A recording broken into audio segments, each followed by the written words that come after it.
നമസ്കാരം, പ്രവാസി മലയാളിയിലേക്ക് സ്വാഗതം. ഇന്നത്തെ പ്രധാന വാർത്തകൾ. ഗൾഫിൽ 24 മണിക്കൂറിനിടെ 55,666 പേർക്ക് കൂടി കോവിഡ് സ്ഥിരീകരിച്ചു. ഇതോടെ ആകെ രോഗബാധിതരുടെ എണ്ണം 1 ലക്ഷമായി.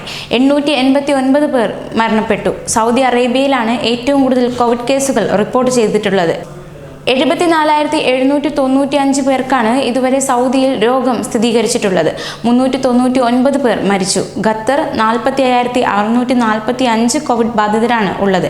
ഇതിൽ 26 പേർ മരിച്ചു.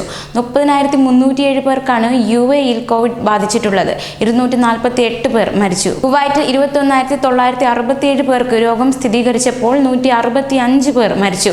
ബഹ്റൈനിൽ 9,171 പേർക്കാണ് ഇതുവരെ കോവിഡ് സ്ഥിരീകരിച്ചത്. മരണസംഖ്യ 14. ഒമാൻ 7,770 പേർക്ക് രോഗം സ്ഥിരീകരിച്ചു. 37 പേർ മരിച്ചു. 6 മലയാളികൾ മരിച്ചു. ഗൾഫിൽ കോവിഡ് ബാധിച്ച് ഇന്ന് 6 മലയാളികൾ മരിച്ചു. അബുദാബിയിൽ 3 പേരും കുവൈറ്റിലും ഖത്തറിലും സൗദിയിലും ഓരോരുത്തരുമാണ് മരിച്ചത്. ഇതോടെ ഗൾഫിൽ കോവിഡ് ബാധിച്ച് മരിച്ച മലയാളികളുടെ എണ്ണം 134 ആയി. UAEയിൽ മാത്രം 82 പേരാണ് മരിച്ചത്. കാസർഗോഡ് കാഞ്ഞങ്ങാട് വടക്കേപ്പറമ്പ് സ്വദേശി ഇസഹാഖ്, കൊല്ലം അർക്കന്നൂർ സ്വദേശി ഷിബു ഗോപാലകൃഷ്ണൻ, പത്തനംതിട്ട സ്വദേശി ജയചന്ദ്രൻ എന്നിവരാണ് അബുദാബിയിൽ മരണപ്പെട്ടത്. 2 ആഴ്ചയായി സ്വകാര്യ ആശുപത്രിയിൽ ചികിത്സയിലായിരുന്നു ഇവർ.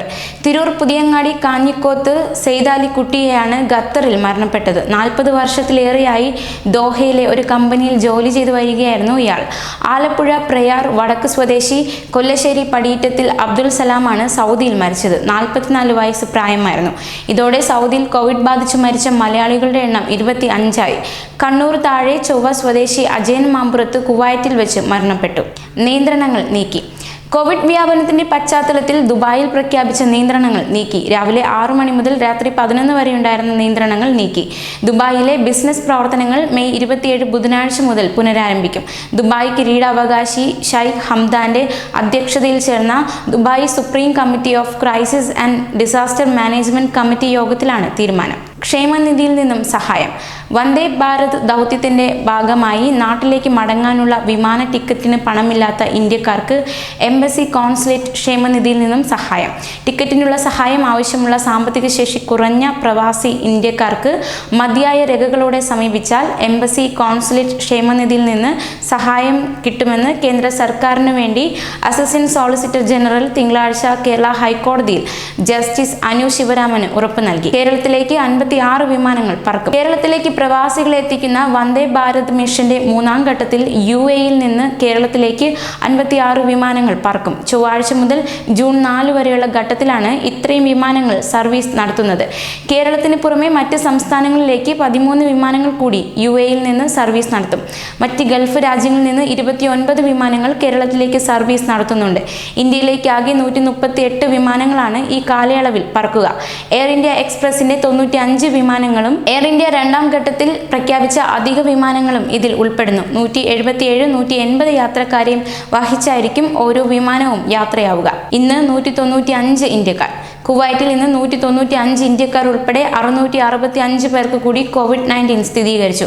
ഇതോടെ രാജ്യത്ത് കോവിഡ് സ്ഥിരീകരിച്ചവരുടെ എണ്ണം 21,967 ആയി. കുവൈറ്റിൽ കോവിഡ് സ്ഥിരീകരിക്കുന്ന ഇന്ത്യക്കാരുടെ എണ്ണം നാൾക്കുനാൾ വർദ്ധിക്കുകയാണ്. രോഗം സ്ഥിരീകരിച്ച 9 പേർക്കാണ് ഇന്ന് ഇവിടെ ജീവൻ നഷ്ടമായത്. ഇതോടെ കുവൈറ്റിലെ മരണസംഖ്യ 165 ആയി ഉയർന്നു. ഇളവ് പ്രഖ്യാപിച്ചു.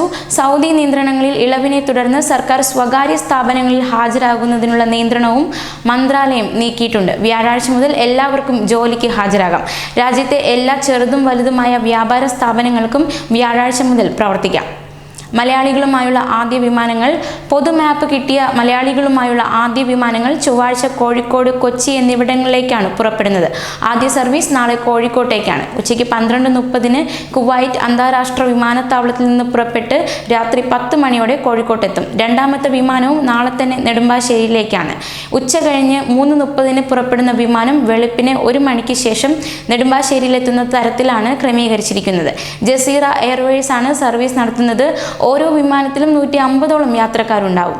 ഇന്ത്യൻ എംബസി മാറ്റം വരുത്തി നാട്ടിലേക്കുള്ള മടക്കയാത്രയ്ക്ക് രജിസ്റ്റർ ചെയ്യേണ്ട ഇമെയിലാണ് കുവൈറ്റിലെ ഇന്ത്യൻ എംബസി മാറ്റം വരുത്തിയത്.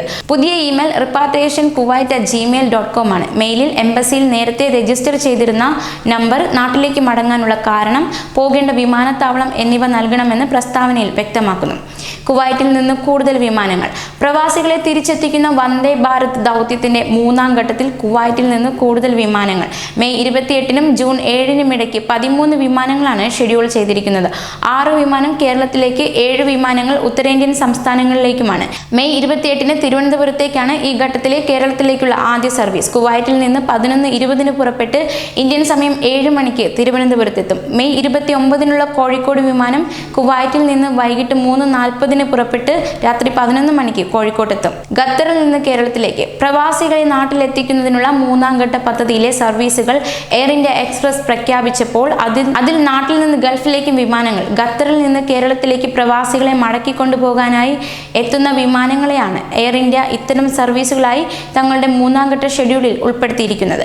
നിലവിൽ ഖത്തർ സർക്കാർ ഒരു രാജ്യത്തിന്റെയും വിമാനങ്ങളെ അനുവദിക്കുന്നില്ല. എന്നാൽ കേന്ദ്ര സർക്കാർ ഇടപെട്ട് പ്രത്യേക അനുമതി വാങ്ങിയാൽ അവധിക്കും മറ്റും പോയി കേരളത്തിൽ കുടുങ്ങിക്കിടക്കുന്നവരെ എയർ ഇന്ത്യ വിമാനങ്ങളിൽ ഖത്തറിലേക്ക് എത്തിക്കാനാകും. ഇതിനായി തുടർ ശ്രമങ്ങൾ അനിവാര്യമാണ്. കൂടുതൽ പ്രവാസി വാർത്തകൾക്കായി ഈ ചാനൽ സബ്സ്ക്രൈബ് ചെയ്യുക.